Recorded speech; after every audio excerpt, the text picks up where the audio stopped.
Did you know that a lot of sunscreen products don't actually provide significant protection against high energy visible light, or what you might have heard be referred to as blue light? Well, Naturium just launched an SPF 50 and it does provide blue light protection. I'm a cosmetic chemist, let's talk about it. So blue light has been getting a lot of attention in the skincare world lately because it's the wavelength that's emitted from screens like your phone and computer, and we've been spending a lot more time in front of those. So the amount of blue light we get from a digital screen is going to be really insignificant compared to the amount we already get from the sun.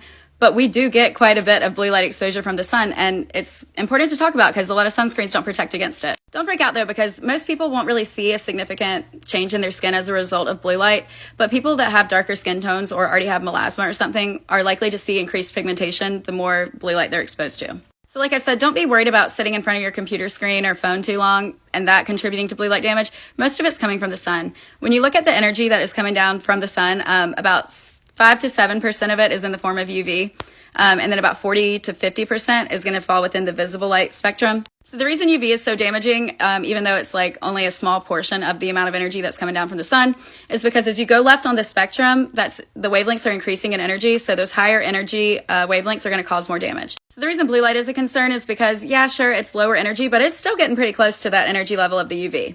And there's going to be more of it. So anyway, recent studies have shown that most of the chemical filters used in sunscreens don't actually provide protection against the wavelengths that fall within the visible light range. When they looked at mineral sunscreens, what they found was interesting because the regular mineral sunscreens really didn't provide that much protection either, but tinted sunscreens did. The reason for this is because tinted sunscreens contain iron oxides to create that pigment.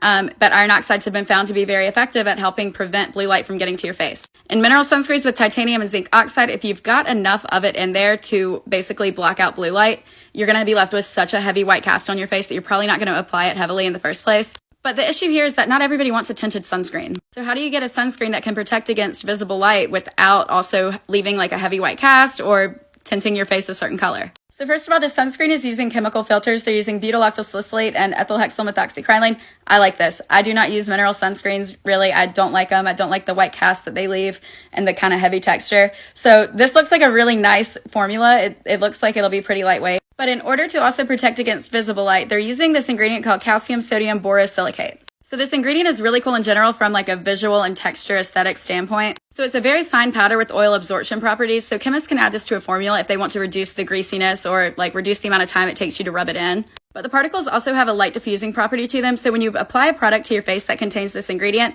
it'll kind of reflect light for a blurred and more radiant appearance. But recent studies that were done on this ingredient, both in vivo and in vitro, showed its ability to protect skin from blue light exposure. Basically, when you're exposed to visible light, including blue light, these particles are going to kind of form an invisible shield. The light gets deflected instead of interacting with your skin where it could potentially exert some damaging effects. Anyway, this looks like a great